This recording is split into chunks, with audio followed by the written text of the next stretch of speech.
Oh, they ain't tell y'all? You tuning into the best morning show on the globe. It's Bradley and Emery in the morning, y'all. LeBron or Jordan, either one when I'm performing. Crossover, buzzer beater and I'm scoring.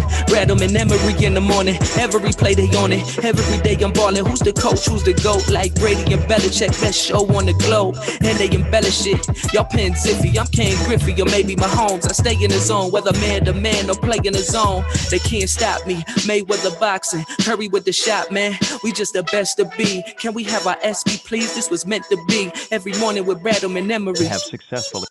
Yes, sir.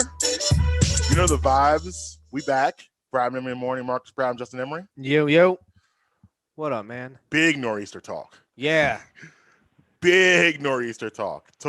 Wiped out the whole show for 2 straight days. Yeah. This is man, I hate the cold and I hate the snow so much.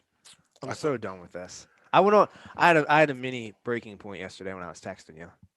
You snapped? Yeah. When I was like, yo, I'm done. I gotta get out of this cold weather. See, like it's you know me. I'm a seasons man. I like my seasons. I don't understand it. It helps me appreciate the really good weather. But what if you had the option to only have good weather? See, I don't know how I feel about that. I do, because I don't feel because the thing with me is I associate good weather with good times. And I don't know that I would ever accomplish anything if I had 85, 90-degree weather all the time. I think it would put me in a false sense of reality. It's not a false sense of reality. It can become a true reality. I've been there. Yeah, but I don't think it'd be good for me. Because all I'm going to want to do is just go day drink. I'm not going to accomplish anything. I won't be a good father. I won't be a good husband. I'm just going to be like, hey, I'm going to go to the pool bar all day. What about the kids? I don't know. I got to go. I'm sorry. It wouldn't be a good atmosphere for me. Because I associate that stuff with like vacations and things that make like I'm not what am I gonna do? Like I'm not gonna go to work. I'm not doing it. I'm not doing anything. See, it's actually much more motivating. Like think about if you had to go to work today. Like if we didn't get the ability to record in your dining room. Right. Imagine if we had to go to the studio today. Yeah, it would suck. It would suck. It would. Except that, on the West Coast, it's, upper 60s. So would it suck? Would stay? Oh yeah, I mean it would suck. You would have to leave. Yeah, but it would suck less. Yeah, you know what I'm saying? Guess. Yeah. So my son is. I think he's like you. He's out in the cold. Out. My man. He wants no part of it. He went outside. The past couple days went outside for a whole grand total of 7 minutes to play in the snow. He wanted no parts of it. Amber yesterday was like, "Hey, you want to go sledding?" He was like, "No, thank you." Came inside, like, "No, I'm not doing this." I mean, we talked about how he was smart. So, yeah. He's like, "I don't want any." Yeah, he's got to figure it out. He's got to figure it out early. Meanwhile, my daughter Janessa, she's outside for hours playing in the snow. Like she was out there yesterday a grand total of like maybe 4 to 5 hours playing in the snow. Yeah, I'm good on all that. And I can do. See, the thing with me is another thing. I don't get cold very easily. Like I'm a very warm-blooded individual. The only thing that with me is my hands. My hands go, it's a wrap. Yeah. My hands can't go. Like I'm a guy. I could be outside in like a hoodie and gloves and a nice hat, and I'm good. Well, we're both big on being comfortable. We're both shorts all the time, guys. Yes. So. Yes. Yeah. I'll rock. I'll be that crazy guy rocking the shorts. Just that's to go to the store real quick. Throw on the shorts, put on the hoodie. I'm good to go. Now, 19-year anniversary today. Brady's first Super Bowl. 19 years ago 19 today. 19 years? Yes. Wow. The Vinatieri kick. The greatest show on they took out the greatest show on turf. Wow, that's amazing. I mean, it's going to be heavy Tom Brady talk. I'm sure tomorrow. Not tomorrow. I'm sorry. Friday. And to be honest with you, other than that, not a lot has happened on today in history. But like, February 3rd. I would love to have a conversation about what I call the unwarranted hatred of Tom Brady. I personally, I don't understand it. Like, I would love to have that conversation and like dive into like the myth of Tom Brady and like why people on the field look at him a way that I don't think is fair or makes any sense. But that's crazy. 19 years ago. And then we're about to watch the Super Bowl on Sunday. Yeah. It's absolutely insane. Yo, this drink got me fired up, man. Yo, these energy drinks. Talked about these last week. So what are these? Alani News. Alani News. Yeah. Yo, these got me fired up right now, man. They hit the spot. Like, there's no way I'll get through this whole can, but I'm fired up. I'm ready to go. And they taste delicious. They have all, and like they have well, I don't know if I'd go delicious, but I'll say this: they're not bad tasting. I don't know if I'd go delicious. I go delicious. You got the Hawaiian shaved ice, the berry splash. You got a whole bunch of things in there. It's delicious. I mean, it's good. I don't know. I don't know. I don't know if I'd go delicious. I think you think good, not delicious. Yeah, it's good. It's not like I here's how I rate things. It's either I drink them again. They're like here. I have 3 tiers. Okay. It's I'll never drink the Emory tier system. Yes, I'll never drink it. Okay. It's okay. It's good. I'll drink it again. And then the 3rd tier is I like it. It's in my rotation. Like you've only got 3. There's not. So is this tier 2? This would be tier 2. Yeah. Okay. Yeah. I would drink it again. Okay. All right. I would drink it again. That's fair. Very few things are in my top tier. Very few things. What's in your top tier? So I really only drink like on a day-to-day basis. I really only drink water. Like I drink water more than anything else. Me too. During the warm months, lemonade, man. I crush lemonade, man. Yeah, I crush lemonade. Like now, are your Mama's Fresh Squeezed, or are you talking about like a brand of lemonade? I'm not picky. You're not picky. You're just lemonade. As long as it's like drinkable. Yeah, I'm not picky. So my top tier, but I'll crush some lemonade. Water. I'm the same way. I drink. And we talked about this before. Like, I drink mostly water. I'll drink water with a cheesesteak. Like I love water. But if it's not water, give me. First of all, I don't know if there's anything better than 3:30 a.m. orange juice. Like Cottonmouth orange juice is the best. I know. Like orange juice is high tier too. Wake up in the middle of the night, come in the fridge, get a tall glass of orange juice, go back to bed. That's the American dream. So orange juice, Hawaiian punch. Okay. Hawaiian punch is definitely in the rotation. I'm not really a soda man. Yeah, I don't drink. Like soda. I don't like I'll do if I do a soda, it's like maybe a Sprite every now and again. Like if I do love ginger ale. Ginger ale is another one that's a high tier for me. The only time I drink soda is if it has liquor mixed in it. Yeah, I mean, and like honestly, I don't even. And I don't really even. I'm a vodka man. I'm not really a rum. Like if I'm doing rum, you do the Coke. But like I'm not doing that. Yeah, I don't want to drink. But I won't get. You'll never get me like drinking a bottle of like Coke or something like that. You'll never catch me doing that. Yeah, Amber loves her soda. She's a soda person. Reese Sprite. Yeah, Amber's a Coke Pepsi person. More Pepsi. Mountain Dew. Ew. Yeah, Mountain Dew. Well, she's Southern, right? Well, I mean, Baltimore. I mean, Mountain Dew's a heavy Southern soda. Is it? Oh yeah, big time. I don't know. It's not for me. I don't understand. I don't understand. It looks like antifreeze. Yeah, I mean, I'm not drinking. I'm not. Yeah, it's not for me. But no, orange juice is high tier too. Yeah, orange juice is so clutch. Red Bull is also high tier too, though. But I can't drink Red Bull though all the time because it's like a PED. Like if I were to drink Red Bull every day before a show for a whole week, tables getting flipped. No, like we would have the highest rated show in the country. Because then get the Red Bull out. No, because like you said, tables, metaphoric tables would be flipped. Yeah, I hear you. Like it would just be, the world's not ready for that, so I don't. All right. Like, did I ever tell you the story of the first time I discovered Jaeger bombs? Oh man, oh man, you just got me like. Oh, Jaeger bombs! Oh so my gosh, you just took me back to my 2000s partying days. Jaeger bombs, cherry bombs, palm bombs, anything with Red Bull, it's going down the hatch. So, so let me tell you a little bit about the first time I discovered Jaeger bombs. So I was in college. I think I was like fresh 21. Okay. Because, like when I would go to parties, it would just be like, go hit the keg. Like, it was never like underage parties. Never like, oh, let's drink it. It was always just, oh, let's get go to. We found a keg. Let's drink a keg. Yeah. So I was at the bar, and I was like, I was at State College. I was at Penn State, and I was at the bar called the First, and we were there, squad deep, and they had $2 Jaeger bombs, and I was like, I've never had a Jaeger bomb. Boom, down the hatch. $2 Jaeger bombs. Hooked. Yeah, Hooked. they were. Yo, that was a vibe. Jaeger bombs. Well, no, so Go ahead. next thing I know, I've had like 7 or 8 of them. Boom. Wrecked. Hammered. But also hyped up on Red Bull. Yeah. So that night was wild. Yeah. I think I had an 8:30 to 10 a.m. class.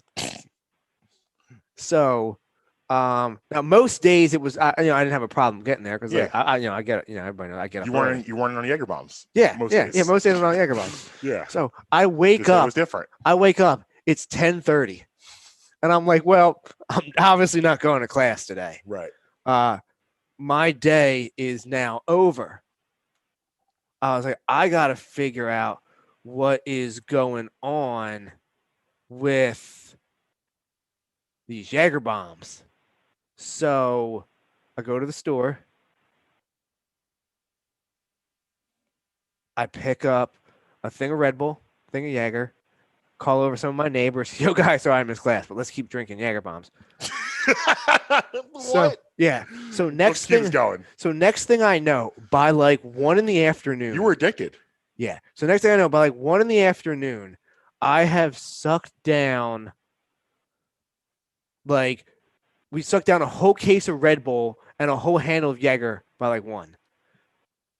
And so I'm like, oh man, I don't know if I should have drank this much Red Bull. Cause like we weren't just like pouring a little bit, like we were pouring like half cans and just get after so it. You were doing it as drinks pretty much. You weren't doing a shot. You were doing a drink. Yeah. Drinking drink shots. Yeah. That's different. So next thing I realized is that, I probably had like 7 or 8 Red Bulls. Yeah. So I just I'm like, all right, you know what I got to do? I was like, I got to just walk it off. Walk it off? Yeah. I was like, maybe if I exercise, I'll sweat some of it out. Yeah. So I just start walking. It's the summertime. So it's not that hot out at Penn State because we're in the mountains. Yeah. So the hottest days there are in the upper 80s, low 90s. Yeah. So it's not that bad. Man, I'm buckets. Yeah. Buckets are coming out of my head. Yeah. Buckets are coming out of my head. I thought I was done for.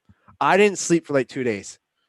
I mean, I believe you. Do you remember? Well, did you ever do the Red Bull vodkas? Not really. Like, I mean, I've had them before, but not really. Like, talk about some of the most dangerous cocktails. Like, literally, like we're lucky we didn't have heart attacks in the 20s. So I have a friend now. If he's listening right now, I'm calling him out. I will not name drop him, but he will know that I'm talking about him. Okay. He's always that guy who was at parties. Is like, yeah, I'll be the bartender with no bartending experience whatsoever. Everyone has that guy. Just throwing things together and give it to you in a cup. I mean, let's face it. You get to a point where you'll accept anything. Yeah. It's like, all right, thanks. So he made this jungle juice one time for this party. Yeah. Oh, so he had this recipe for jungle juice with Gatorade and Everclear. Everclear, another chemical that's extremely dangerous for your body. Yeah, Gatorade, Everclear, and Blue Hawaiian Punch. Got that in the fridge right now. The Blue Hawaiian Punch. So he had this whole concoction he would make. Okay. Well, for this one particular party, what he would usually do is to get the Gatorade, like the liquid Gatorade, and pour it in. Yeah. For this particular party, he wanted people to be extra rowdy. So all he did is take the Everclear and pour the powder into the Everclear. What? And then hit it with the Hawaiian Punch. No. Now, it's no good. Upon me taking one sip of it, I was like, yo, I'm out. Now, noted lightweight, okay? Yeah. Me, right here, Justin Emery, noted lightweight. Yeah. Was like, yo, I'm out. I'm not drinking this. I'm not doing that. I'm not drinking this. Good for you. Big Rob. The guy. Big Rob. Yeah, Big Rob. Sorry, sounds like trouble. He was a big man too. Big feller? Big feller. Big feller. Like offensive tackle big. You know, Wow. yeah, Okay. just a mammoth of Like a human Jason being. Peters big. Yeah, like just of a mammoth human being. Yeah. I remember walking into the at one point I walked down the stairs You're having like flashbacks. and I turned into the laundry room and this man's laying on the floor looking like he's seen better days and he's like, "Don't drink the jungle juice." I was like, "Yeah, man, I told you that like 4 hours ago. Yeah. I've been told you don't drink the jungle juice." We had a friend named Mandy, and she would do this once a year where she'd throw a party at our house and she would do jungle juice in the bathtub. And she would start making that stuff like 2 days before. She's like, it has to sit and prepare. Like it was like it was obviously the Everclear. She put like fruits in there and stuff. Oh, like yeah. everyone has their own jungle juice method. No, But I don't. I'm calling up homeboy. Yeah, this was insane. Like, and the bathtub would be full of the jungle juice, and like it would just be normal for us to just go in her bathroom, get the ice, put it in there. Like, what were we doing? I don't know. Why were we out of the bathtub? Yeah, it happens. That's the move. Yeah, it happens sometimes. It's not okay. Yeah, and I'm much more of a house party versus like going out person anyway. I'm back to the house party. See, like it was the house party was cool when you're like younger because you couldn't go out, and then you go through that phase where you go out and that's everything. But now I'm back to the house party thing again because I like the idea of just doing whatever you want. Done. Yeah, and I'm done. I'm gonna go to bed. Like I like that.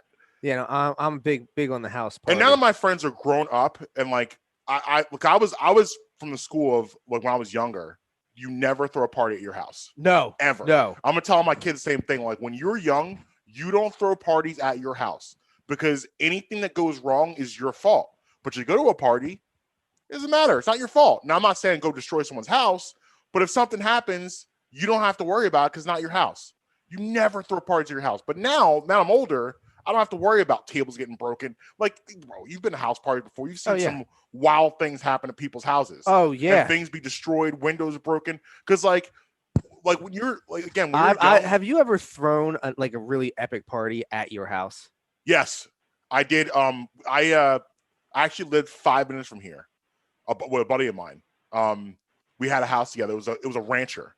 So it's one of those houses where you look at it from the outside and it seems like a normal space, but you walk in, it just goes. Like you could do like in our hallway from the living room to my bedroom, you could do a decent wind sprint, like and get to like top speed. That's how long it was. Like my bedroom was like huge, and then like the place that they bought the house, like his bedroom was an office, and he turned it into a bedroom. Okay. So we both had like these two huge master bedrooms. So anyway, because the house is so big, the basement, as you imagine, is enormous. So we threw 3 parties there, and one of my friends, the DJ, he would come and DJ our parties.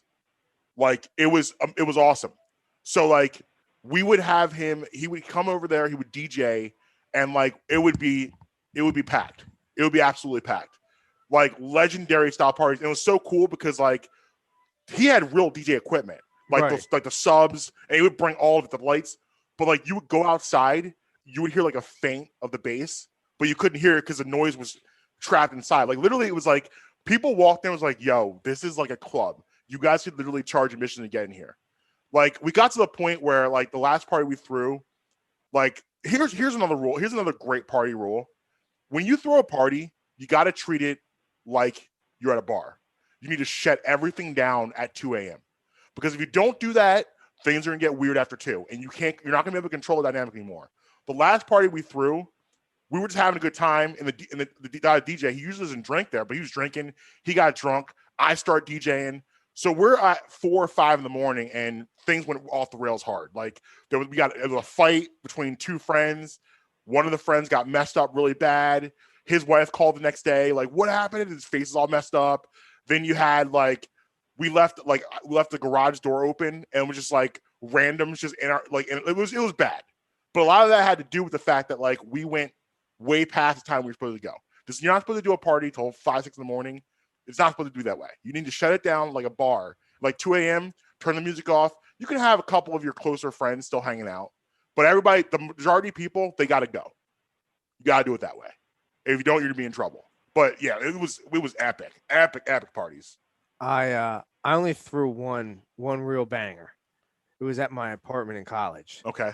And I was cool with a bunch of people on my floor. Mm-hmm. Like the guy across the hall, cool with people next door. Like one of my really, really good friends lived next door. Yeah. I was cool with a couple guys that lived down the hall. So what we all did is we all came together and said, all right, we're all going to put up and just throw This is the move. the move. Yeah. So we went and like a week before the party, we went around the entire building and knocked on every door and said, listen, here's our phone numbers. Don't call the cops. Call us first. Smart. And just call us if you have an issue. We'll deal with it. Do not call the cops. Everybody in the building was like, no problem. So we had 5 kegs. Yeah. We had 2 going, one in my apartment, one in the apartment across the hall. We had the rest of them stashed in an apartment down the hall on reserve. Yeah. So it's going. First hour, rocking, awesome. Second hour, first keg goes, done. Second keg goes. Everything's moving. We're on the third, fourth keg, going to go. So one of my friends, he has a really short temper and is always thinking that people are always talking about him. No. So, but no, there's nobody at the party. He's convinced that somebody at a different party is trying to talk to his girlfriend. Okay. So he's like, I have to go. And I'm just like, what? I'm just like, all right, I don't got time for this. Right. Fine. He was like, I was like, leave me the key though to your place so that when we need the other kegs, I can get in and get them. You can already see where this is going. Yes. Doesn't happen. Yeah. So I'm in the hallway of the apartment, just screaming at him on the phone. Right. He's like, no, I gotta go get this handled. And I was like, you don't understand. This mob will. Yeah, they're return. Yeah, like something's gonna happen. This is my house. Yeah. So I don't know. I had my door handle was already suspect. Yeah. Like, but prior to all of this occurring, well, I somehow get the door handle jammed. I'm on the outside and the party's on the inside. Now, my roommate's in there. My cousin's in there. A lot of my really good friends are in there. So I'm not necessarily worried that anything's going to happen. Right. But I'm locked out in my own apartment and there's a banger inside. Right. You're just listening to things. I'm just listening to it. Yeah. So I lived on the top floor. It's very important that you understand. I lived on the top floor. Okay. That's imperative to this story. Yeah. Okay. I can't get in. I'm freaking out. So so the guy who's lived across the hall from me happened to be in my apartment locked in. Okay. So I'm talking to him on the phone through the door. I'm like, what should we do? He's like, he's like, I'll figure it out. I'm like, okay. I don't know what you're going to figure out. Right. So 10 minutes pass, 20 minutes pass. All of a sudden, the door opens. My cousin opens the door on the other side, and he's standing there with my neighbor. They have all these tools that I've never seen before. I'm looking at him like, oh, what's going on here? I love drunk logic. I'm like, what's going on here? My cousin goes, oh, this is your neighbor from upstairs. He came in down through the window. What? And let with these tools. And I looked at my cousin and I go, Mike, I live on the top floor. And he goes, I don't know where he came from then, but he came in from upstairs through the window. My man climbed out the window, went up on the roof, came in through the skylight. Not the skylight. In the main area, went down to his truck, got the tools, went back up through the skylight and through the window. This is aggressive. Was everything taken care of? I mean, like my door handle was kind of jacked up a little bit, but yeah, I mean, you figured it out. Yeah. No, but the thing is, at this point in time now, the mood had soured. People are like, yo, we just want to leave. Yeah. Leaving me with a whole keg. Because remember, it was locked in the other apartment. Yeah. Quick thing about that guy, though, that, my upstairs neighbor. Yeah. So he got in, he was one of the locals. So he grew up in State College. Like he went to State College High School. His mom was, worked in the administrative side at the university. Yeah. He lived there his whole life. So he obviously stayed at home for the most part because why would you, why would you not? Yeah, right. A lot of his friends would have places, so he would just, hop around. And I feel like you have a different level of connection when you've lived there your whole life. Like I would you're agree. more plugged in Yeah. than someone who's only there for 2, 3, 4 years. Right. So he got into a fight with his parents one time. His parents kicked him out. Mm-hmm. So what he did is he went into the backyard, went up, built a 2-story treehouse in his trees in the backyard with plumbing, electric, everything. We're going to take a break. And when we come back, we're going to get into the press conference heard round the world. And I'm sure Justin has his opinions as I have mine. And I have been waiting for 5 days to talk about the Nick Sirianni press conference. I'm going to say that one more time. I've been waiting 5 days to talk about a press conference. Brad Emery in the morning, Marcus Brown, Justin Emery. We'll be right back. Hi, I'm Marcus Brown. I'm here to talk to you today about Uncle Mike's homemade ice cream. USA Today selected Uncle Mike's as the best ice cream parlor in Pennsylvania. Uncle Mike's is a family-owned and dedicated to the production of premium quality gourmet ice cream and sorbet. Made fresh daily on the premises using the highest quality ingredients available, Uncle Mike features over 30 unique delicious flavors offered in scoops, sundaes, shakes, and special order ice cream cakes and pies. Uncle Mike's homemade ice cream is located at 537 York Road in Warminster. It's open all year round, serving you happiness one scoop at a time. Hi, I'd like to talk to you guys today about my friends at Amy's Pizza. Amy's has a plethora of pizza for your munching pleasure, specialty pizzas such as Hawaiian, margarita, taco, and plenty more.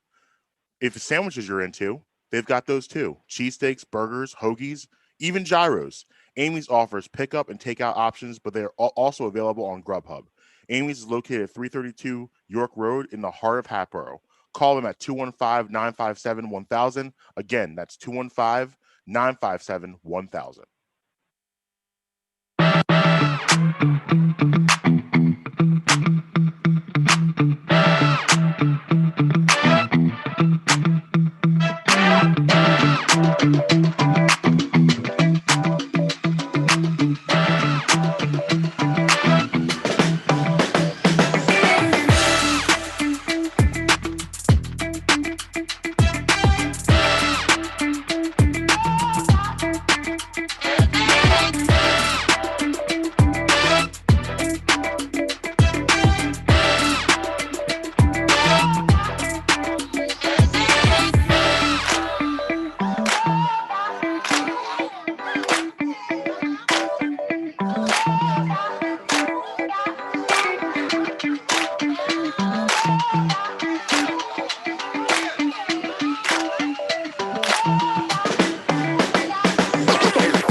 Yeah, man. Welcome back. Brown Emery in the morning. Marcus Brown, Justin Emery. Could this be the most talked about press conference in the history of press conferences? Got to be top 5, right? I would say it's got to be one of the most talked about introductory press conferences ever. So I'll say top 5 of all time, but I'm going to say introductory number 1. All right, I'll agree with you on that. So it is just mind-boggling to me that we are spending, in my opinion, and listen, obviously just me talking. I don't get it. I don't. And like I'll start with one thing I was frustrated with. The one thing I was frustrated with out the gate. The last thing I wanted to see to start off anything was Jeffrey Lurie's face. I actually paused the television so I could fast forward so I didn't have to listen to him talk. I have no idea what he said in the intro because I didn't want to hear it. I didn't care. Because after what happened a couple weeks ago with his Doug Peterson, it was basically the same thing. I didn't want to hear it. It was basically just an extension of it. It was basically just how he talked. It was him hyping up about how good the search for the head coach was. Yeah, and like I didn't, and I kid you not. He mentioned all the consecutive NFC title games that they made, like it matters. Yeah, he brought it up as a like don't forget what I did. Don't pump the. Yeah, well, this is the first time, and since he's been here, he's taken this level of criticism. So, but he deserves it. No, you're at 1,000%. But like, he's probably in that mode now where he's trying to protect his legacy. But you're right. We don't care about that. But I want to get to Nick Sirianni and this press conference. Let's start here. Let's state the obvious right off the bat. He was extremely nervous. There was no question he was extremely nervous. And I think one thing. Hold on, real quick. Because I have very strong opinions on this on two different things. So I'm going to just let you get it all out. Mm-hmm. Then I'll get it all out, and then we'll address it from there. Okay. All right. So okay. So I guess I'll just go through my whole. You want the music? No. Okay. We have another segment where we'll probably does music, but this is just get. All right. Go ahead. We're just gonna get this out. Get it out. So he was extremely nervous. Let's start there. And I think people sometimes get nervous and scared confused. It is okay to be nervous, and you should be nervous about something you really care about. And it would be weird if he wasn't nervous. This is the biggest opportunity he's ever had. This is something he's looked forward to his entire life. So for him to be nervous about this is understandable. However, I don't believe he was scared. I think he was just a person that was overwhelmed by the moment. And I think what happened also with everyone regarding this is that like it was a unique situation because we had not heard from him since he's been hired. It's been about 2 weeks. So usually the press conference takes place within days, and it didn't. So I think people were really anticipating and waiting for him to talk.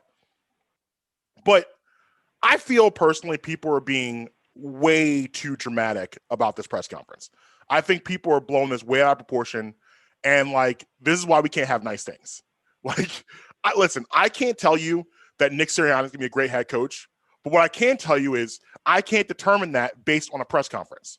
And I think there are people out there that are trying to take this press conference and say, oh, he's going to be a terrible coach. He's going to be awful, all because of the way he addressed the media and the way things were. Was it his best? The best press conference I've seen? Of course not. We stumble on his words? Of course. I saw and recognized all of that. But to me, a well-spoken coach is not important. You know what I want? I want a coach that wins football games. I don't care how well-spoken you are. We're not going for the Pulitzer Prize here. We need you to get in there and be able to talk and deliver again with men. And for you and I, we have to be well-spoken. This is our job. We cannot at any point be people that are stumbling, fumbling, bumbling over our words, because who's going to listen to the show?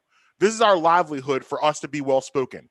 And if you're in the media, that's your livelihood also, to be well-spoken. That is not Nick Sirianni's wheelhouse. I can name you 30,000 coaches that came across as fools in a press conference, but knew what they were doing behind the scenes. I wouldn't classify Andy Reid as a guy who's well-spoken. Bill Belichick, I wouldn't classify him as a guy who's well-spoken.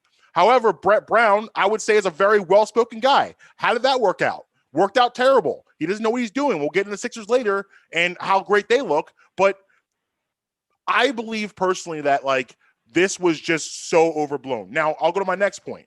Heard people talking about, he lied at the press conference. He's a liar. He lied. Bro, Nick Sirianni is not your boo. He's not your girlfriend. Okay. Why are you like the fact that anyone would think that that a coach of a major franchise owes you transparency is you're out of your mind. He doesn't owe you anything. He doesn't have to be honest with you. That's not his job, is to be honest with you. All these guys, I'm sure you go through any press conference in history, you're going to see and figure times that they've been to the truth a little bit. And honestly, in my opinion, when it comes to the quarterback situation, he answered that. Zach Berman came out hot. He asked him right away about Carson and Jalen. And what did Nick Sirianni say? He said, listen, I have two great quarterbacks. Well, what does that tell you? When someone tells you I have two great quarterbacks, what does that mean? It's going to be a quarterback competition. So he answered the question. So I don't understand the whole hubbub about him not answering the question and dancing around it. He answered the question right there. What do you want him to say? I like Jalen over Carson, or I like Carson over Jalen? That's not going to happen. If you're looking for that, you need to reevaluate your thoughts and how you feel. But I feel like, this is something we harped on and talked about way too much. Again, I have no idea how good a coach Nick Sirianni is going to be. I don't know. But I don't think anyone else knows either. And if you're telling me by his press conference, I'm looking at you sideways, because I don't think you can determine anything by an introductory press conference other than, like I said, he was nervous. And, that's pretty much it for me. I don't know. I've spent more time talking about this press conference than I really feel like we should have from the get-go. This is just something that I just feel like people have blown so out of proportion. And now what happens? It becomes a talking point, nationally, because it's something you can put out there and play this theory, play that theory, hot take this, hot take that. But when you break it down and you look at what happened, people are being way too dramatic about this press conference. I think it's much to do about nothing. All right, I agree with like 85% of what you said. Okay. Yeah, people are definitely blowing it out of proportion, but it's not nothing. So let me ask you this. I'm sorry, I'll let you go. I want to ask you a question. So are you saying, let's use your tiers? So where are you tier wise this press conference? 1, 2, or 3?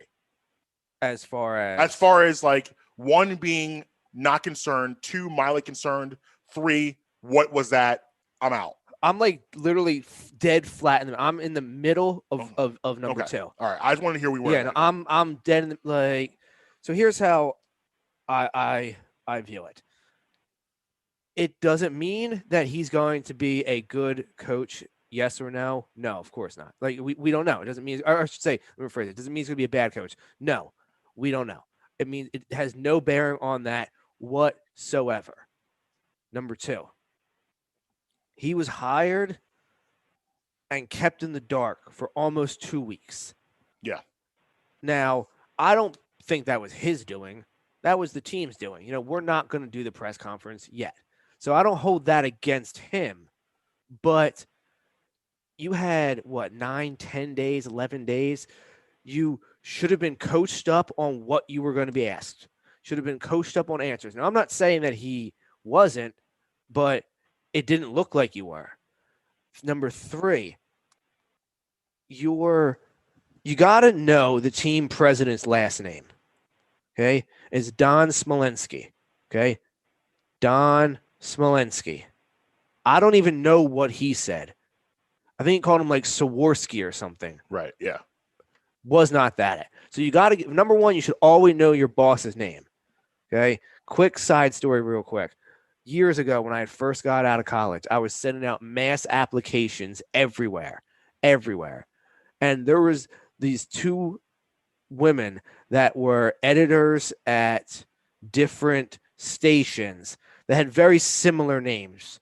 And my computer auto-corrected it and sent the one woman the wrong name at the top of the email. And I literally looked at it and was like, well, I'll never, I don't ever expect to hear from her ever again. I didn't go on national TV and get my boss's name wrong. Right.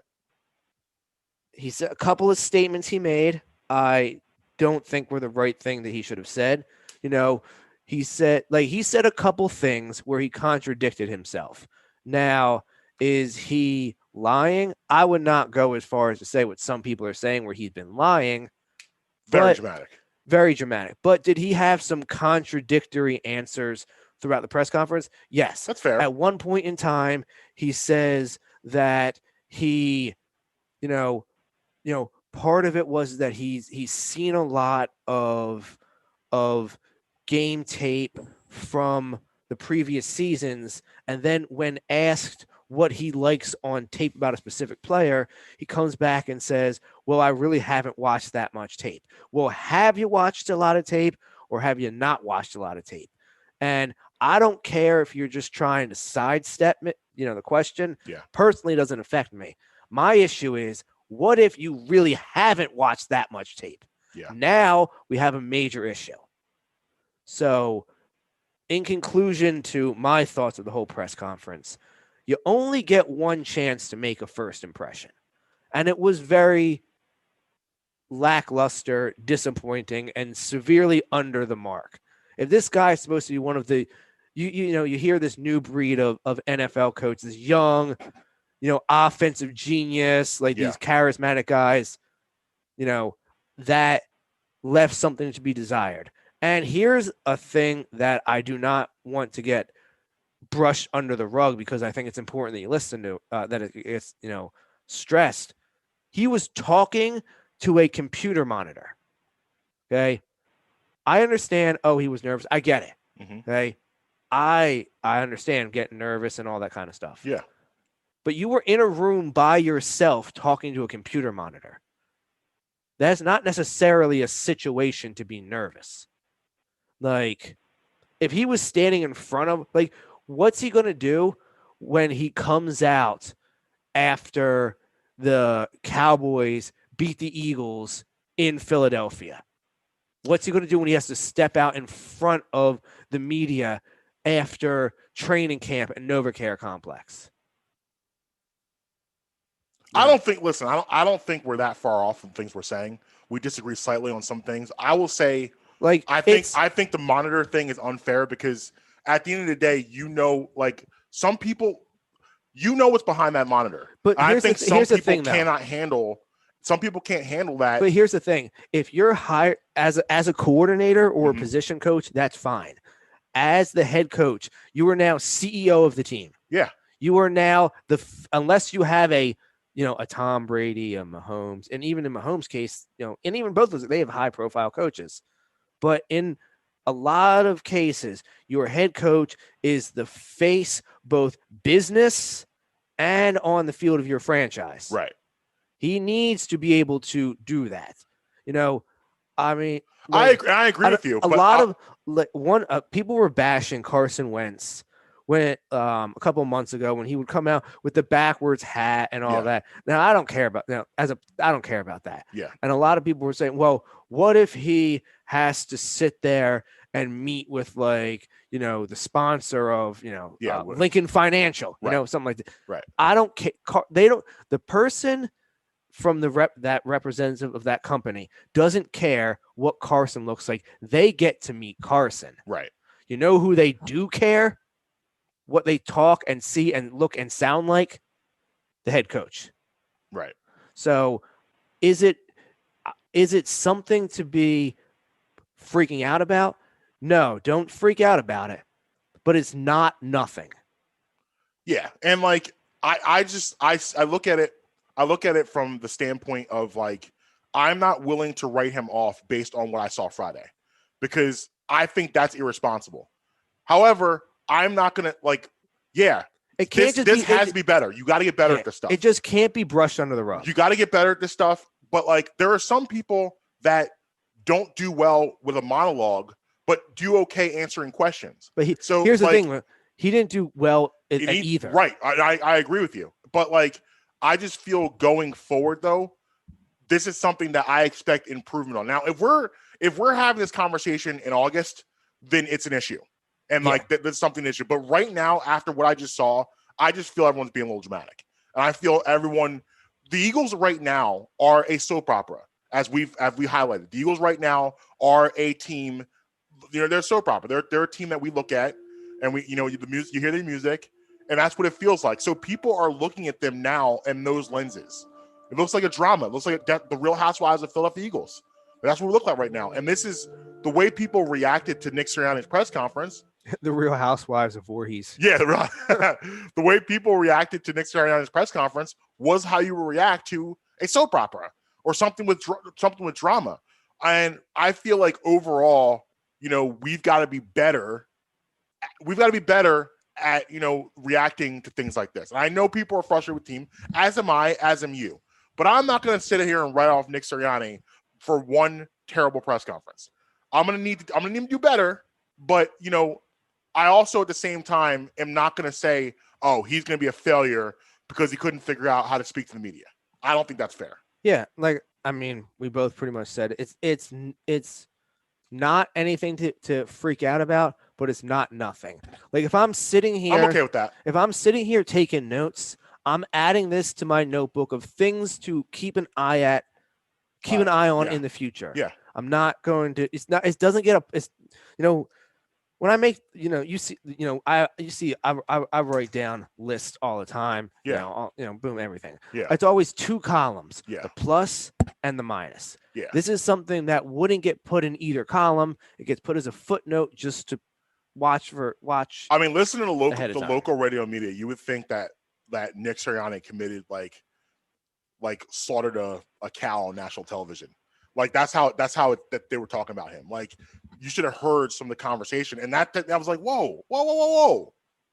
Like, everyone calm down. Like this is insane. I've since it was kind of specifically one person. Yes, I've since heard him after he did an interview with local radio on a station, and he did very well. I did not hear that. I know what you're referring to. He did very well, but I did hear that it was much better. Yeah. So like. There's a clip I'm going to play coming out of the break that I sent to you about him on the field with the players. We're going to play it immediately after the break, and you can listen to yourself his interaction with the players. Sound like a man who's in control of me. Well, I mean, we're going to have to see though. We're going to have to see. Like a big, it's just I don't know. Like, how can he not have been better coached up? Like I feel like Jeffrey and Howie left him hanging a little bit. Yeah, but would you call them great with the media? I mean, if they're the people you're going to, I'm not saying necessarily them, but like you don't have like someone that you have on standby to you don't have somebody on standby that you can call. Yeah. I'm with you. I'm totally with you on that. But like like I said, it's gonna be wait and see. We'll see what happens. But I want to play that clip of Nick out of the break. No, we're not. Okay. It went to go pull it up to prep it, and it's been flagged. Oh, all right. So nice. Yeah, so no. Unfortunately, no, we will not. Okay, that's fine. Anyway, we're gonna move on, yes. And when we come back, we're gonna get into the Sixers because. What did they have a weekend? Listen, you spoke it. You spoke it into existence. And I also want to talk. I had a nice dub. Like I woke up to a nice dub on the bet slip. I like it. I'll get on that. In this. I jumped on a Twitter trend. Okay. I saw something trending. I said, you know what? Let's do it. And a hit. Nice. So I'll tease that after, or tease that now. We'll address it afterwards. Brad, in the morning. Marques, Brad, Justin, we'll be right back.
man. Branham and Emery in the morning. Marques, Branham, Justin, Emery. Yes, sir. So, a couple things that we learned this week. I should say last week. Within the last week. Do not take stock advice from Reddit. No. And things have flown. Well, I mean, in all fairness, they got a stop put them to them. yes. Well, I mean, things were looking good, and then in the short term, and then everyone they said no. We're not short doing that. term, it was brilliant. I hope you sold GameStop yesterday. Not you personally, but anyone out there had it. I hope you sold GameStop last Friday, like Yes. the Friday that just passed. Yeah, yeah, That's what I really think. yeah.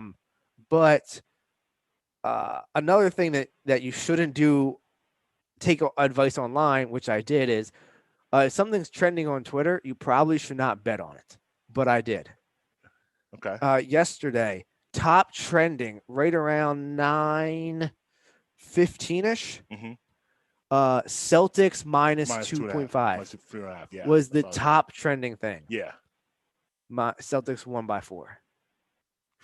I put some in on it when I saw it. Did you? I did, and it cleared. Obviously, woke up to a nice little. But I would not recommend taking betting advice from a trending topic on Twitter. No, but hey, worked out. Worked out. Speaking of NBA, we got a red hot basketball team. Who? We got a red hot basketball team. Now, go back to Wednesday. You know, the winner of the Lakers obviously was huge. Yes. And we were all excited about that. But we've been here before. Well, do you remember what you said on Friday? You said, I need them to win both games over the weekend. Correct. 4 out of their next 5. Yes. Well, we're on our way. Step 1 complete. Yes. You know, we were stoked about including Wednesday. a win without Embiid. Yes, we were stoked about Wednesday, and then you know we were moving forward. We've been here before. Brett Brown had signature wins. He's beaten the Lakers before. Yeah. They beat the Clippers. They've beat these big teams before, but then what happens? You go play a team like the Cavaliers or the Pistons, and you end up losing a couple, especially going on the road. Taking the L. Especially going on the road.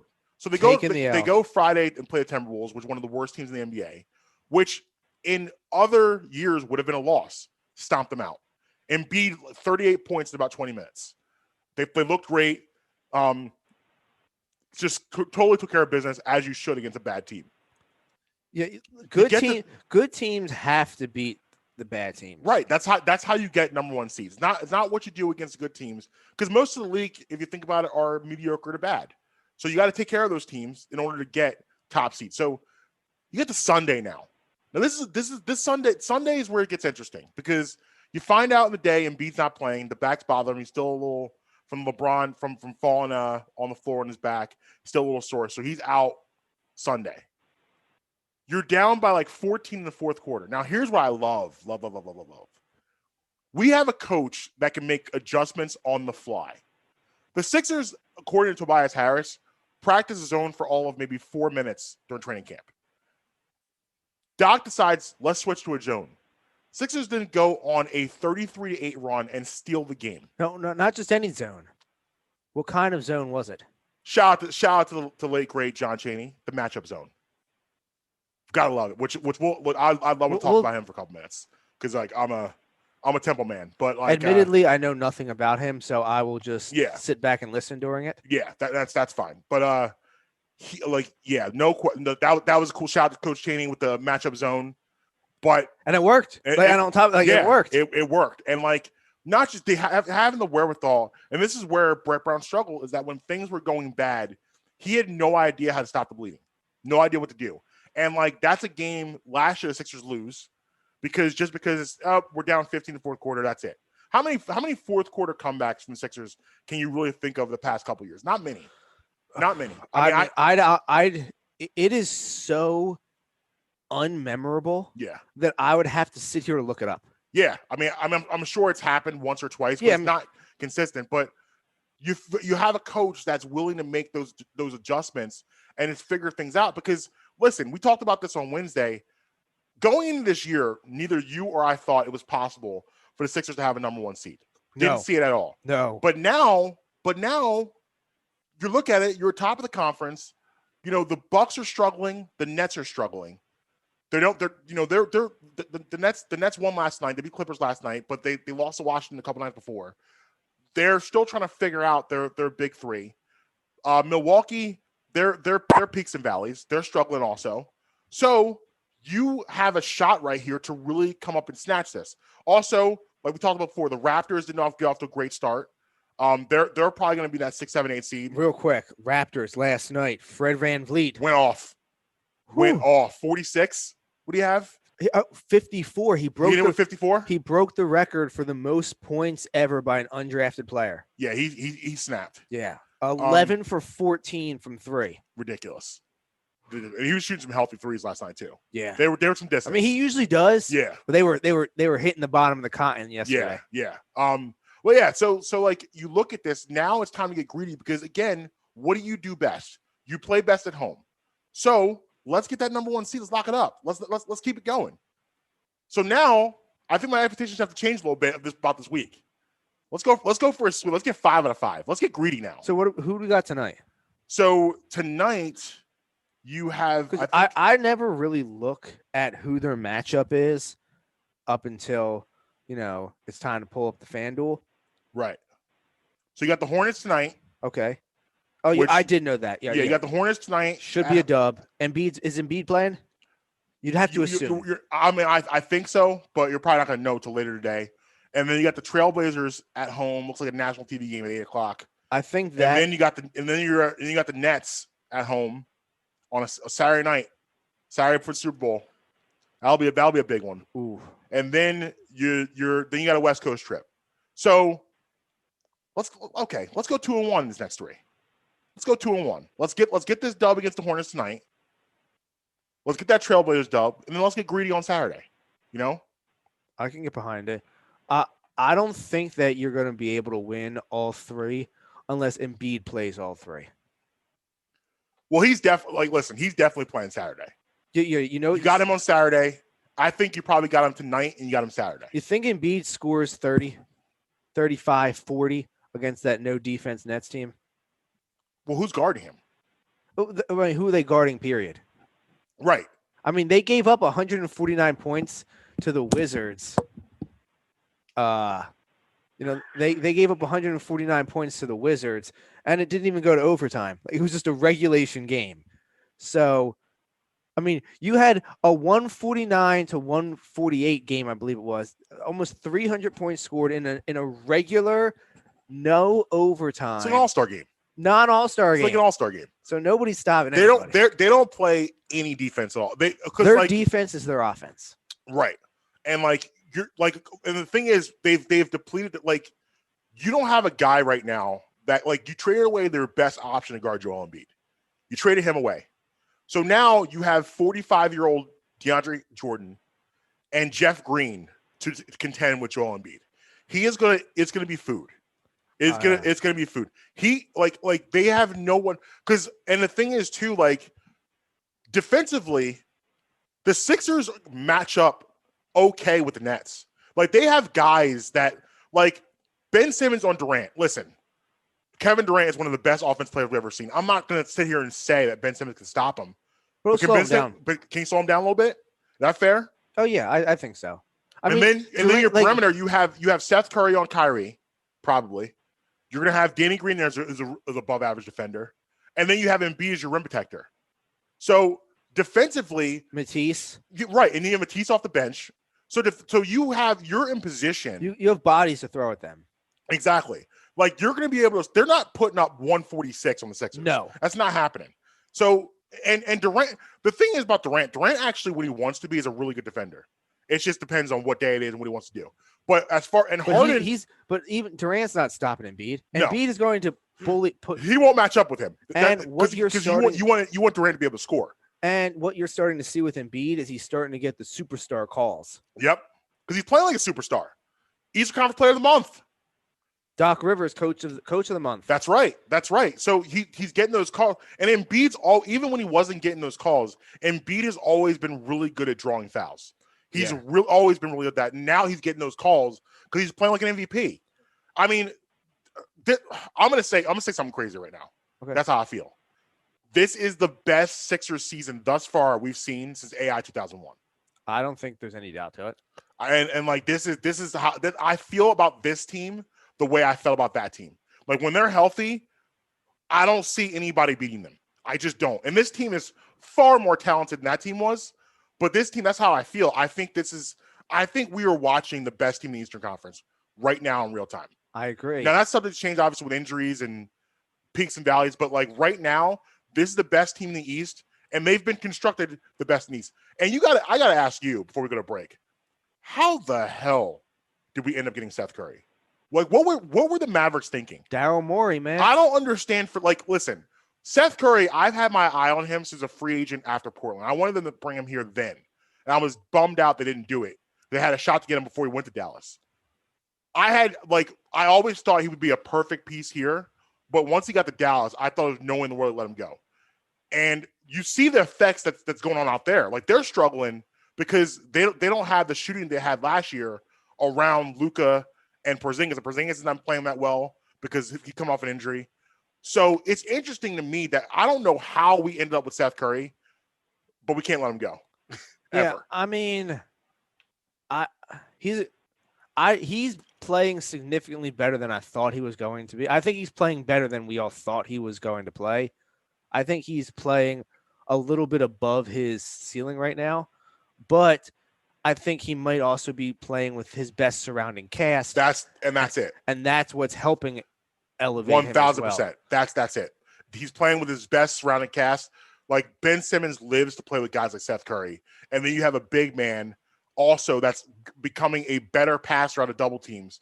So it's just open jump shots, and open jump shots for Seth Curry. It's going to happen. You know, you feel good about those odds. But yeah, man, I'm excited. I'm excited to watch this team going forward.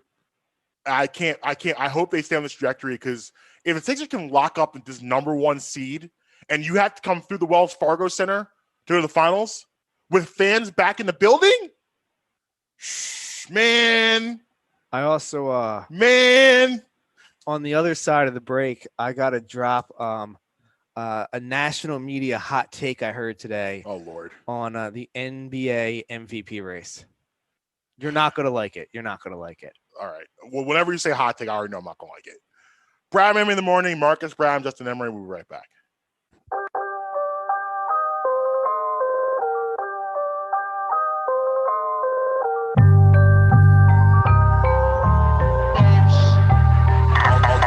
I'll do.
Yeah, man. Welcome back. Bradman in the morning. Marcus Brown, Justin Emery. So make me upset. Go ahead. I heard this morning multiple people on a national show say that Kyrie Irving should be the NBA MVP. I'm not going to say the name, but can I guess who said this? Sure. Is he a bald-headed man with No. pointy nose? No.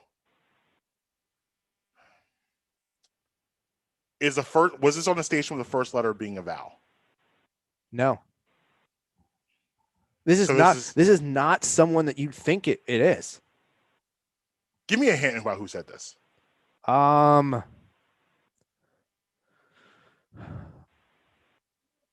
Let's see. How can I? Give me a hint of the station. Same station that Skip's on. Okay, so was this on his show? No. And it wasn't Bald Man? No. To be honest with you, I don't know who Bald Man is. So if you want to say his name, Nick. Oh yeah, but Nick's not Nick bald. Wright. Yeah, but Nick's not bald. You are correct. It was him, but he's not bald. I thought he shaved his head. No? On TV today, he had a whole head of hair today. Maybe. Well, I haven't looked at it. I can't stand. I knew it was him. No, you were right. It was him, but he's not bald though. He used to be. So maybe I literally don't watch him because he just annoys me. I usually don't catch his show. He is the absolute worst.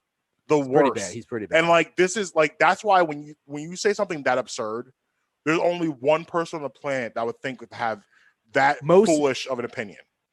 Brandon Marshall, wide receiver, backed him up. Well, I don't. Whoever I'm not sure who the other guy on the show is. I'm not familiar with Will Wilds. I'm not sure who he is. Yeah. Backed him up too. So why is that absurd? It's absurd, number one, because you can't be MVP with just your actions off the court that Kyrie has had. Like you have negatively affected your team for weeks. And the Nets aren't even playing that well. They're not even playing well. This blows my mind about how silly this sounds. And like these people drive me crazy that just go on TV to make people angry and just say things. This whole clickbait society we live in now, where people will like. I don't even believe Nick Wright believes this.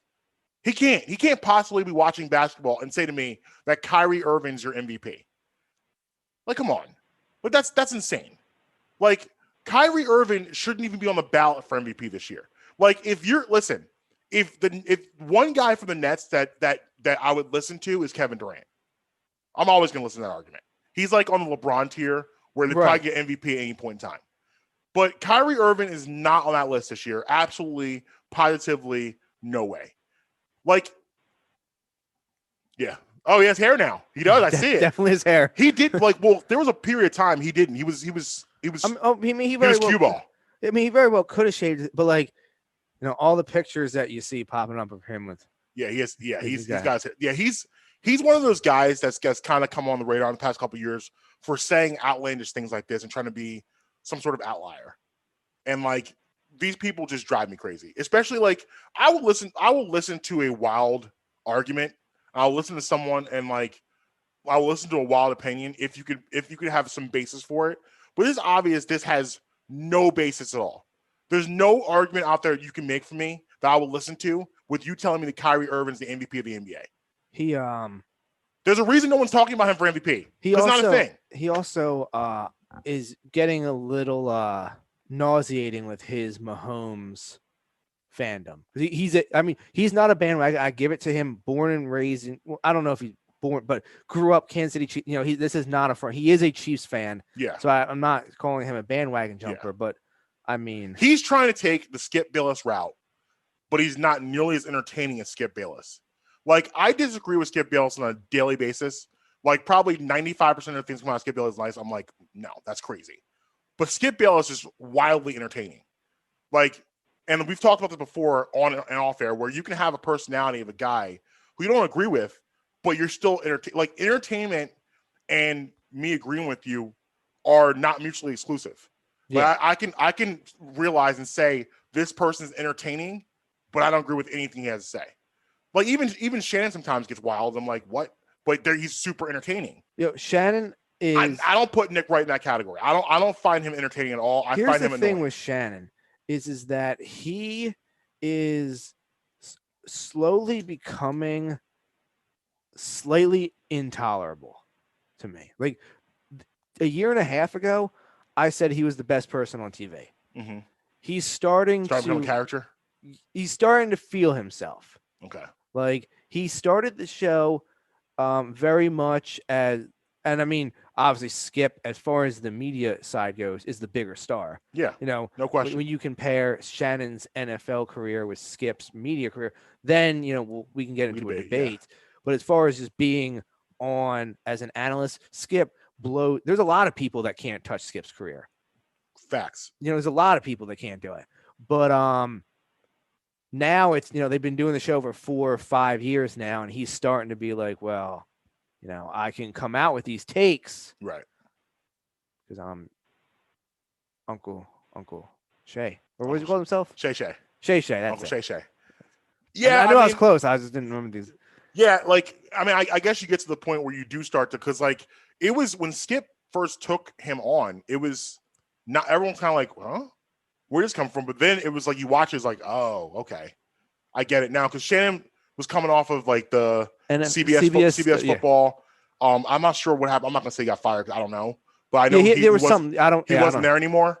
And so he hadn't done anything a little bit, and then it actually worked out well. But like I said, I will watch Skip all day and disagree with 90% of the things he says and be okay with that because he entertains me. Nick Wright, I believe, is a guy that just says wild things, but I don't think he's nearly as entertaining as Skip. I feel like he says things and it irritates me, and I'm just irritated. I'm not entertained. I'm irritated. Skip will say something and it'll agitate me, but I'll laugh at it. I'm like, what? Skip, come on. But I don't feel that way about him. I'm just angry. I don't want to see him. That's fair. I don't want to see him for any reason whatsoever. Fair. We're gonna hit a quick break. On the other side, we got Twitty on Wednesdays. Tuesdays with Twitty on Wednesdays. Get out the tinfoil hats. So Brad Ramey in the morning. Marcus Brown, Justin Emery. We'll be right back. Hi, I'm Marcus Brown. I'm here to talk to you today about Uncle Mike's homemade ice cream. USA Today selected Uncle Mike's as the best ice cream parlor in Pennsylvania. Uncle Mike's is a family-owned and dedicated to the production of premium quality gourmet ice cream and sorbet.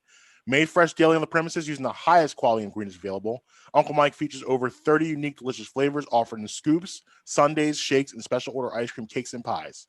Uncle Mike's homemade ice cream is located at 537 York Road in Warminster. It's open all year round, serving you happiness one scoop at a time. Hi, I'd like to talk to you guys today about my friends at Amy's Pizza. Amy's has a plethora of pizza for your munching pleasure, specialty pizzas such as Hawaiian, margarita, taco, and plenty more. If it's sandwiches you're into, they've got those too. Cheesesteaks, burgers, hoagies, even gyros. Amy's offers pickup and takeout options, but they are also available on Grubhub.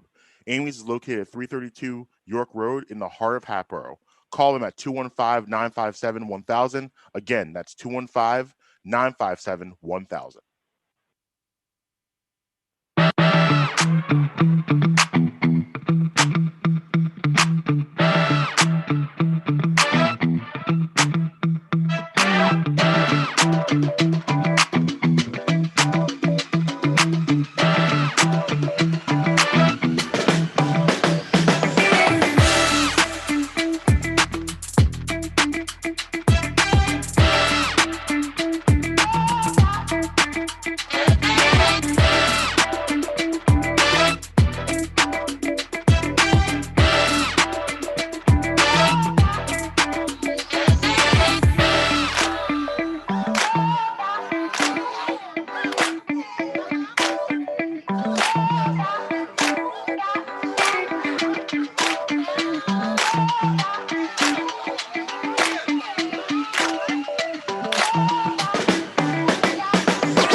Yeah, man. Welcome on back in. Brad Emery in the morning, Marcus Brown, Justin Emery. And we have on the line today, we couldn't get to it yesterday because of the big nor'easter talk, but he's here now. We got Twitty. What's up, man? What up, boys? How we doing today? I got to start here first because I got something I think you'll be into. I made a big decision a couple days ago. All right. I decided to rewatch Breaking Bad for the third time.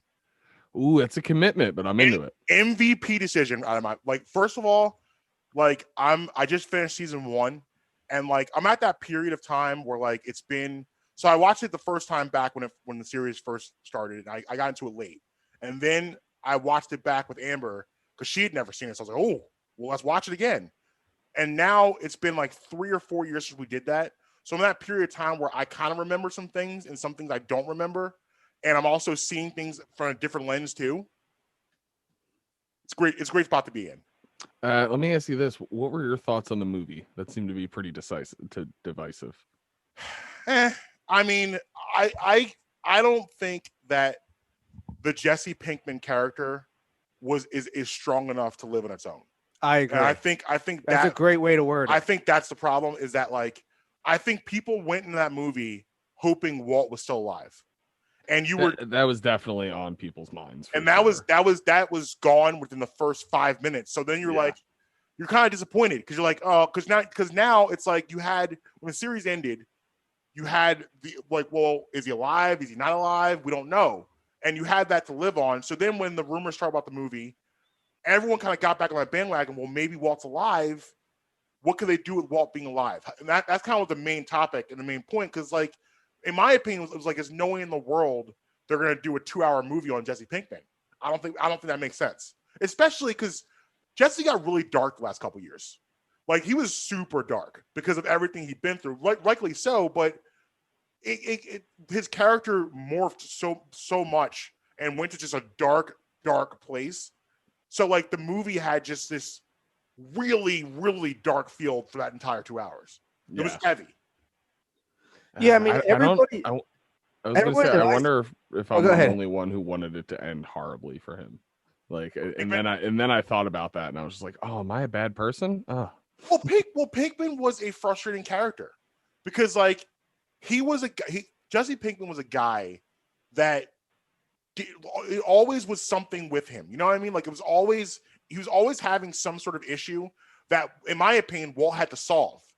Like Walt was a guy that Jesse didn't see it this way, but Walt kept that man alive and out of trouble. Like Jesse would have died of an overdose, you know, in season 1 if it wasn't for Walt. And it wasn't on camera, but I mean like the way his character was set up, he was a burnout. He had no problem. He wasn't going to do anything in life. Well, the problem with the movie is everybody that I talked to before I'd seen it had hyped it up so much, and that's never good. I'm on record as saying Breaking Bad is really the only show that you can watch every single episode, with the exception of the one that, you know, we've had our debate on it. Yeah. But that other than that one episode that you can really be like, yeah, every episode was, you know, it was an A. But why do I feel like the one that you're talking about is The Fly? Yep, there it is. Go. That's exactly it. I actually told Justin the story on that episode. Do you know the story about that episode? No, nothing past surface level now. They were severely over budget. That makes sense. That's TV in a nutshell. They were over budget, and like they like had to do that because they couldn't really film anywhere else because they didn't have the capital for it. So they just came up that episode out of that. But out of that episode too became a huge revelation, almost with Walt. But anyway, you know, I just feel like Walt constantly kept Jesse out of trouble. He cleaned up his messes. Every season, he's cleaned up some mess Jesse created. I don't know. I think in the latter half of the show, he put Jesse into trouble. Here's my opinion. If you melt a body through your second floor bathtub, right, I'm out. Exactly. Yeah. So I'm out. Let's talk about it. So that happens. Also, the Tuco situation. You go. I tell you, you're supposed to be like Walt was always supposed to be behind the scenes. Jesse forced Walt to come out in public because Jesse couldn't handle that end of it. So Walt had to come out of himself and go take care of business because Jesse goes up there with Skinny Pete to Tuco, and Tuco beats the tar out of him with the dollars, ends up in the hospital. So now Walt has to go up there and take care of it. Like you look at it, like so many situations throughout that series, and even when he let Jane overdose, that was for Jesse's own good. Yeah, Jesse would have killed himself. Like that had to happen. All right, just lost Twitty off the line. He was upset about the conversation. I could literally talk Breaking Bad all day. I mean, it's one of the few shows that I've watched. Oh, now I'm here. Now he's back. There he is. No idea what just happened. It's one of the few shows where I've watched that show's like ingrained in my mind. Right, and then also too Jesse's loyalty. So the Gus character comes in. Gus starts favoring Jesse, and Jesse's about to abandon Walt, but to leave him in the cold because another guy likes him. He was always searching for that father figure, and he wanted Walt to be that guy. But Walt was that guy. But Walt was tough love. That's my opinion. I mean, Gus is one of the great characters in TV history. Bro, Gus Fring was different. Gus Fring was Gus Fring was scary. Yeah. Like he's that line, Lil Wayne, real G's moving silent lasagna. Yeah. That was made for Gus Fring. Yeah. That was made for Gus Fring. He was the ultimate G. It's now become the point where like that actor Giancarlo Esposito, like anytime you see him pop up in something, you're like, oh, things are about to go very poorly for the hero. Yeah. Right. Remember that scene when he went down after they ended up killing off the guy that they wanted to replace Walt to cook, and Walt put that whole scheme together, and Gus comes downstairs, doesn't say anything, puts on his jacket, puts on his gloves, takes his tie off, and just offs that dude. Yeah. And then just washes his hands, takes off the stuff, and is out. And you're like, he's like, we getting back to work now? Yeah, like what is happening? But anyway, that's not why you're here. Let's get to why you're here. Well, I mean, do you have your hat on?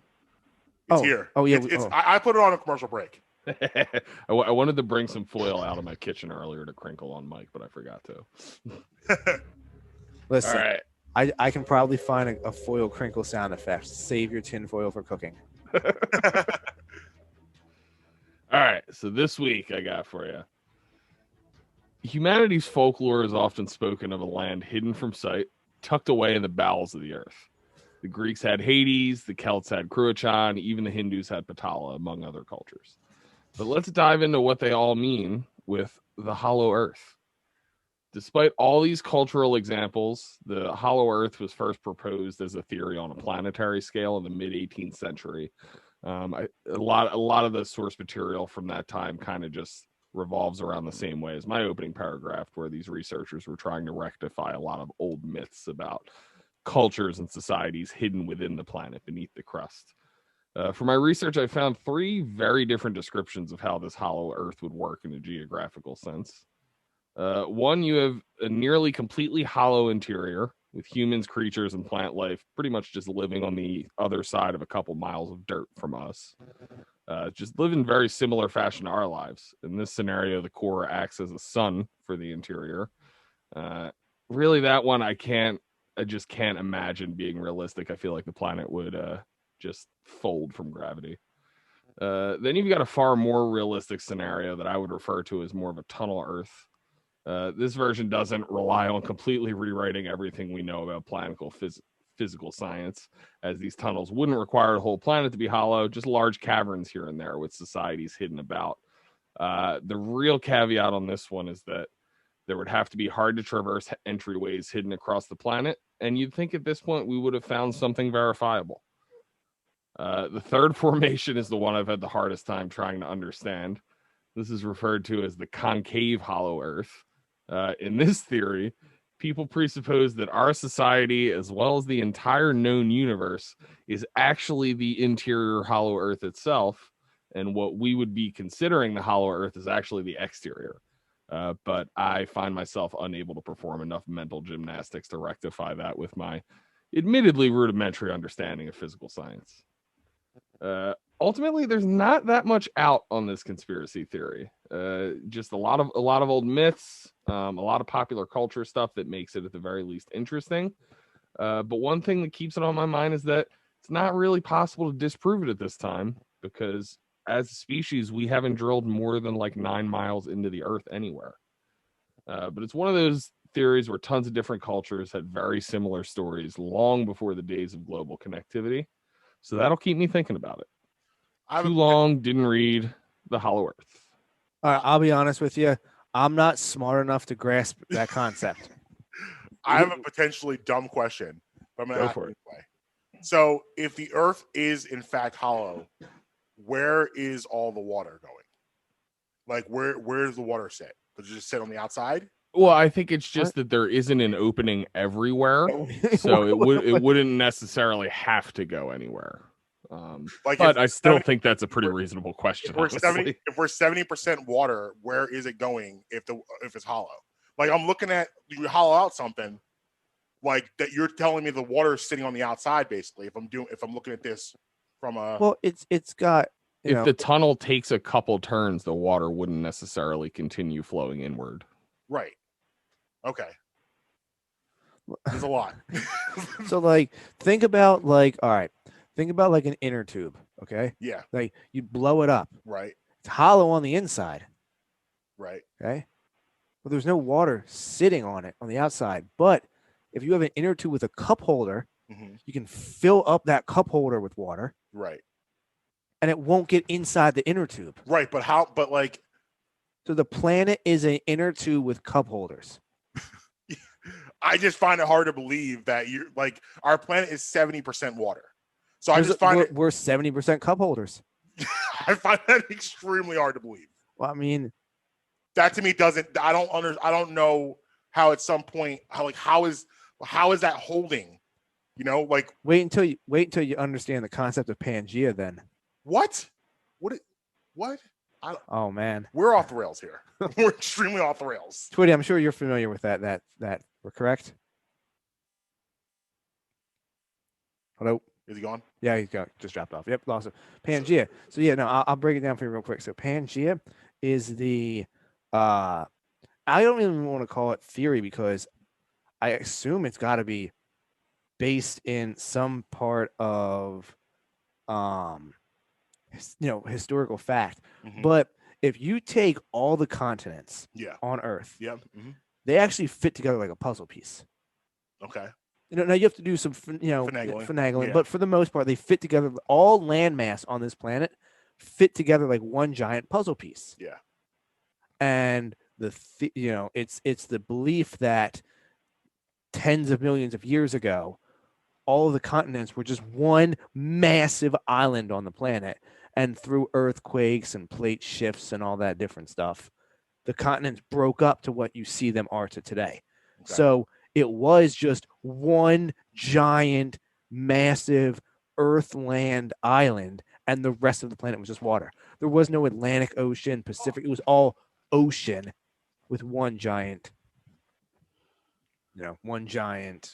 landmass. Granted, it has all the continents and all the countries in it, so it's pretty freaking big. Yeah. But that's the concept. And now Twitty's back on the line. Twitty, you there? I am. I think somebody from the Hollow Earth is trying to shut me down right now. Yeah. So I was real quick. Just Marcus did not know the concept of Pangea. Oh well. So I was just breaking that down. You educated me on the Pangea concept. I mean that's honestly surprising. Like that one's just fact.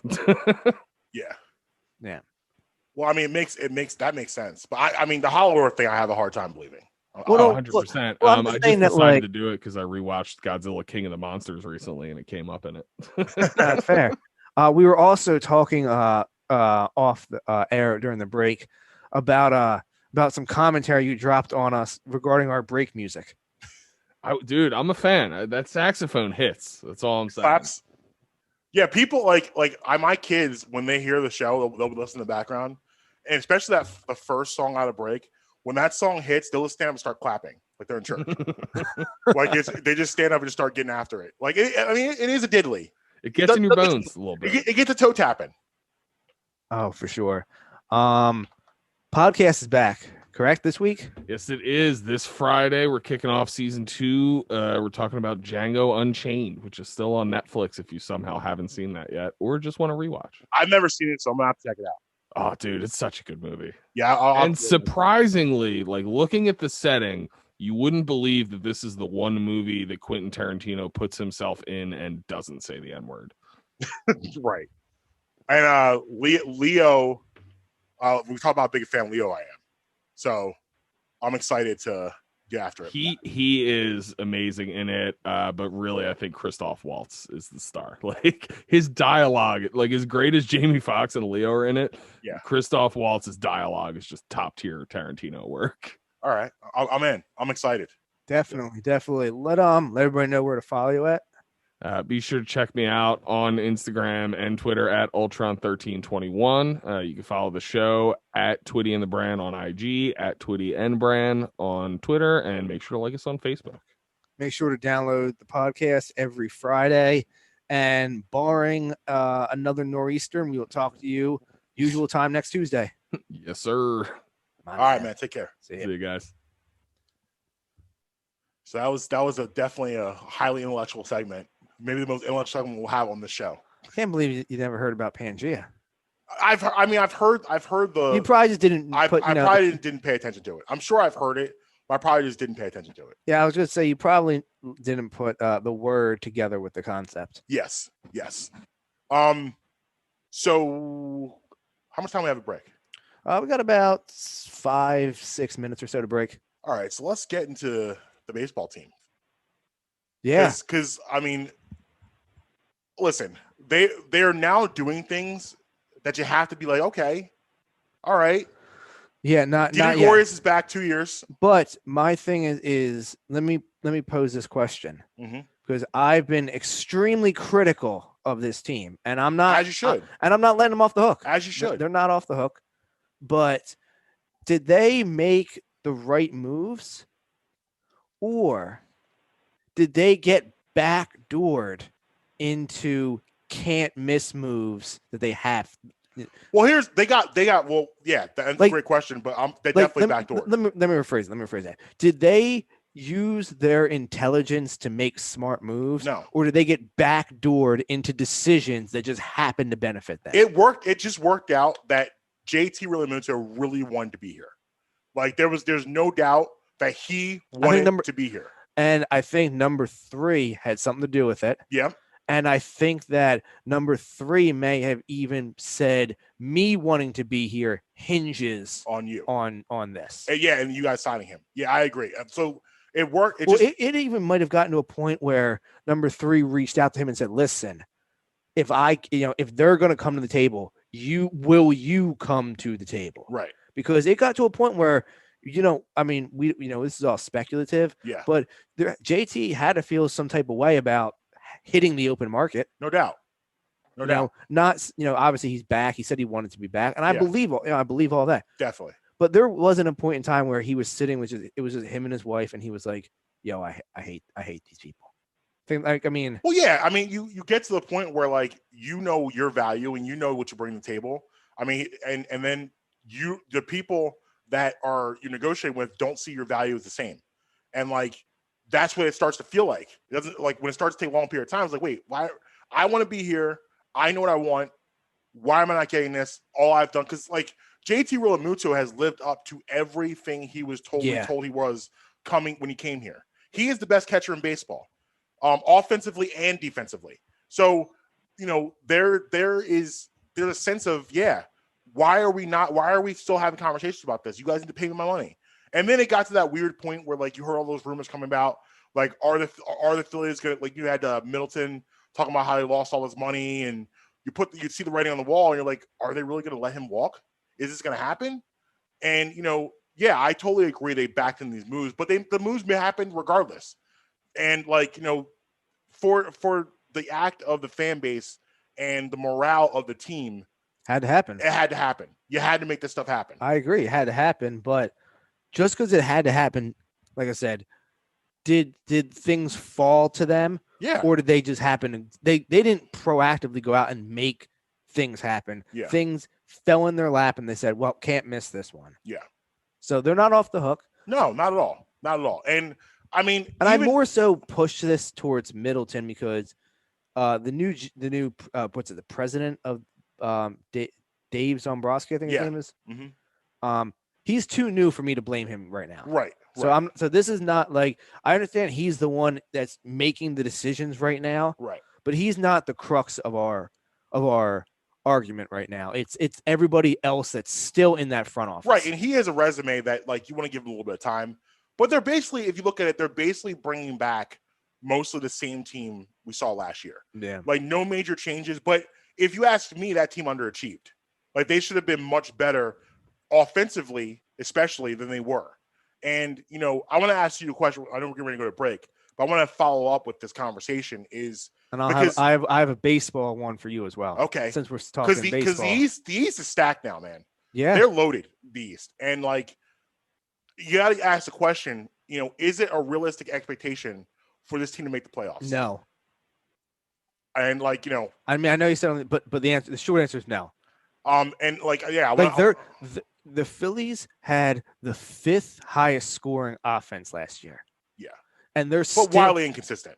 And they're still probably the 4th best team in their division. Yeah. Yeah, I definitely want to dive into that a little bit more and talk about that. Because but the fact that them winning division, I think, is something that is going to be tough for them. But there's an argument in case to be made that they can get in as a wild card. Especially, I think the MLB the rules are still basically the same, where they expand the expansions are still there. Is there a person who's waking up for the last 2 weeks more sick to their stomach than the GM or than the manager of the Tampa Bay Rays? Yeah, who lit off Snell, right? Who else? But like, think about it. Tampa Bay Lightning win the Stanley Cup in the NHL bubble. Yep. Tampa Bay Buccaneers are at hosting a home Super Bowl. Yep. Potentially, and you had Blake Snell on the mound, up 1-0. He's dealing, and you take him out with like 85 pitches. Could you imagine if Tampa Bay had the pandemic sports sweep? Yep, that'd be crazy. It would have been something else. Now, before we go to break, I just want to pose this to you, and we'll get your reaction on the other side. Okay. Games obviously in Tampa Bay at Raymond James Stadium. Mm-hmm. Buccaneers are the home team, both quote unquote the home team, and I mean it's in their stadium. I want to ask you if you think some of the so they're allowed to use their own practice facility, whereas normally you go to a neutral site, you got to use different things. Right. They're allowed to use their own locker room. Mm-hmm. They're not, they're allowed to. They don't have to stay in a team hotel beforehand. Mm-hmm. So all these things that you normally would. This is the first time they've ever had to do that. Now all of that, whatever, if you want to be that bent out of shape that they get to stay in their own bed, not a hotel, I'm not going to fight that with you. Right. But the NFL stepped in, and at Tampa Bay, if you've ever seen a Bucs game on TV, they fire the cannons off the pirate ship after touchdowns, I believe. Mm-hmm. Might do it after field goals too, but I know they do it after touchdowns. After touchdowns, yes. And I think opening kickoff. Well, the NFL stepped in and said, no cannons. Okay. Because this is at your stadium, this is a NFL championship game. This is not a Buccaneers home game. Okay. And I want to get your opinion on the other side if you think that's fair. And say they do it anyway, what you think a punishment should be. Okay. All right. We're going to address that and the Phillies playoffs on the other side. Brad in the morning, Marcus Brown, Justin Emery, we'll be right back.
Welcome back, Brown in the morning. Marques Brown, Justin Emery. It's all right. I accidentally fat fingered the other day.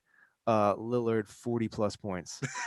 Yeah. No, it was only great. Granted, it was only for $5, so it was whatever. I've done that tons of times where I've sausage fingered some things and messed up my parlay, but it is what it is. Real quick with the Phillies. So let me get before you get to that. Let me get your reaction to the Buccaneers thing. Okay, we'll start there. That's fine.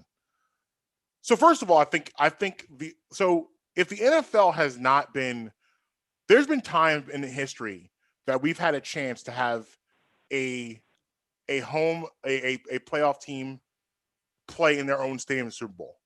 Every time the NFL has chosen to hype that up, they've always said, "Oh, this could be the first time. This could be the first time." This probably happened throughout the history. I'm going to say between 5 and 8 times you had this opportunity, and every time the NFL has chosen to make that a story, because there's only certain stadiums, right, that get the. And even there's been times going into a season, the team's been really good with a chance to play in a home stadium. This season, right? They've hyped it up.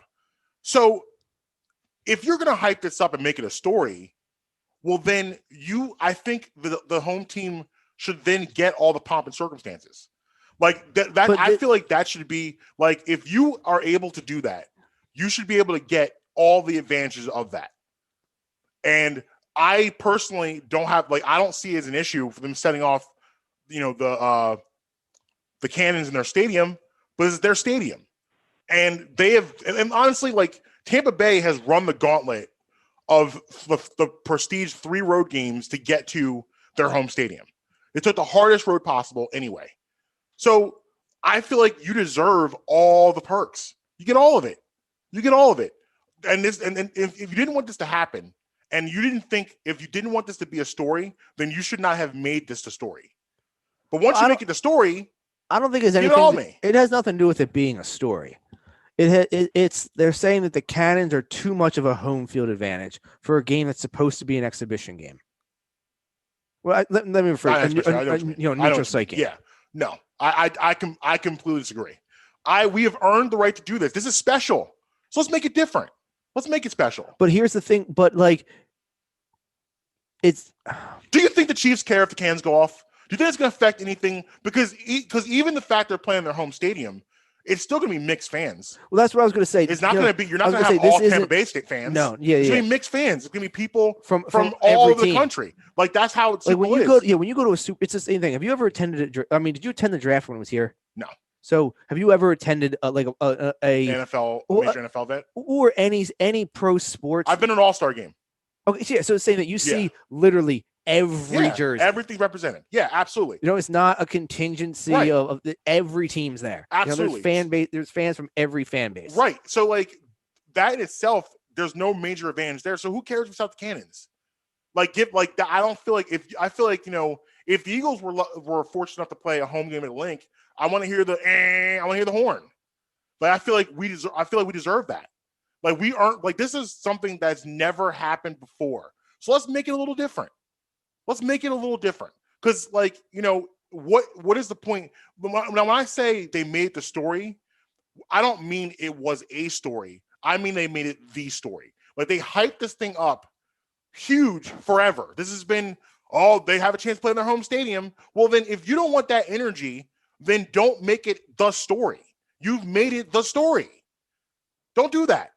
Because now you're backtracking and saying, "Oh yeah, but you guys are home. But however, we don't want this to feel like a home game," even though you've been hyping this up forever. Now, maybe the NFL thought that something never had to happen, and maybe they thought this bridge would never be crossed. But hey, now we're here. Yeah, I mean, in fairness to the Chiefs, I wouldn't want it wouldn't affect me personally, but in fairness to the Chiefs, I don't think they should set it off because, like you said, this isn't technically supposed to be a home game. If say that this game was played in Jacksonville, or Miami, either one of those, it would still be a stronger contingent of Buccaneers. I just thought of something. Here's what makes this weird. In the Super Bowl, when two teams play each other, when they score or get a first down, whatever they do with their home stadium gets played in that stadium, right? So what's different here? What makes this different? Like when the Eagles played the Patriots in the Super Bowl, I distinctly remember when the Eagles were on defense in the third down. You know, I play the Rocky sound at home. They did that there. When the Eagles scored a touchdown, they did their touchdown thing. Fly Eagles Fly played at the Super Bowl, just like the Patriots. When they got a first down, whatever they do at their Gillette Stadium, they got that played there. This has happened throughout history. So why in the world can Tampa Bay not get the cannons? Because they're home? This is even now more stupid. Like it was stupid before, but now it's stupid on steroids. All right then. So like if you're gonna say you can do that and we have that on neutral sites, now I can't do it because I'm at home.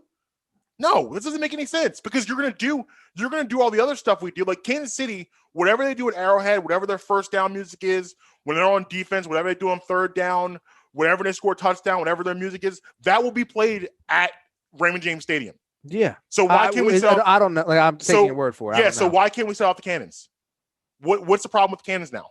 Because we're at home. So what is Tampa Bay now? So Tampa Bay now has to change what they normally do. Because listen, it's just the cannons. Like I said, the music. Right. But I guarantee you. But if you were at a different stadium, they wouldn't let fire cannons off. You're right. But I was gonna bring that up. But I guarantee if you were at AT&T Stadium, they would have a simulation of a picture of the cannon and it being fired off. They wouldn't bring the cannons in, but they would have a picture of the cannon firing off because that's what they do at Super Bowls. They give each team whatever they do. They give them their whatever their hype up music is. They give it to them. So it would have been cannons in some form. You just so happen to be lucky enough where the cannons are actually there and you actually can use them. So let's use them. Let the cannons go. Nah, I disagree. All right. Well, you got my take on that.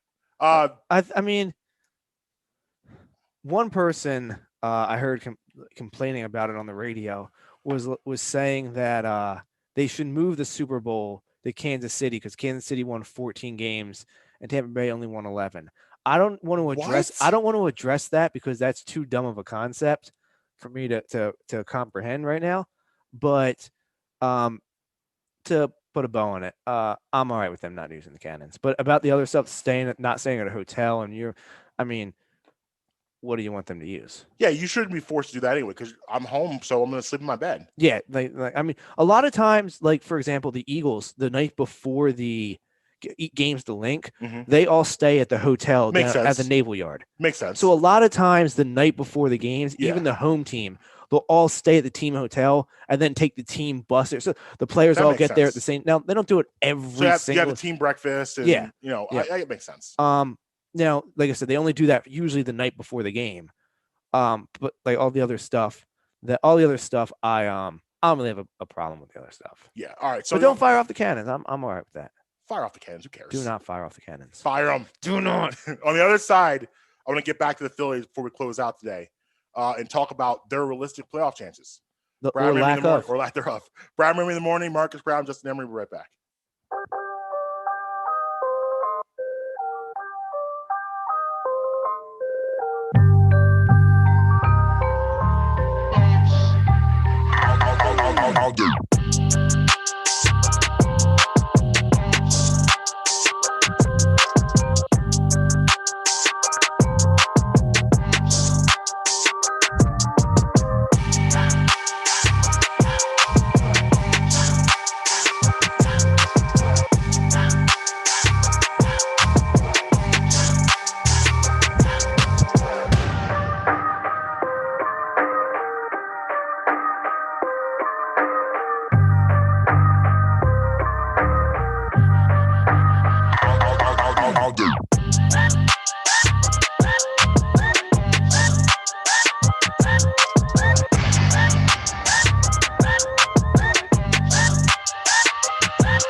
To the moon.